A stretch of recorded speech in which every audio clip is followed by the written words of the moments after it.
İran Baş Prokurorluğu ABŞ və İsrailin İrana qarşı fəaliyyətlərini dəstəkləyən vətəndaşlara qarşı sərt tədbirlər görüləcəyini açıqlayıb.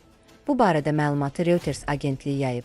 Baş Prokurorluğun yaydığı bəyanata görə, ABŞ və İsraili açıq şəkildə dəstəkləyən, onlara rəğbət göstərən və ya müxtəlif yollarla onlarla əməkdaşlıq edən İran vətəndaşlarının bütün əmlakı müsadirə ediləcək. Xəbərdarlığın əsasən xaricdə yaşayan İranlılara ünvanlandığı bildirilir.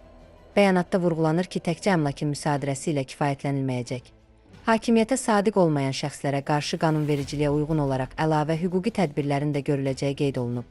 Qeyd edək ki, hazırda ölkə xaricində təxminən 5 milyona yaxın İranlı yaşayır və onların böyük hissəsi ABŞ və Qərbi Avropa ölkələrində məskunlaşır.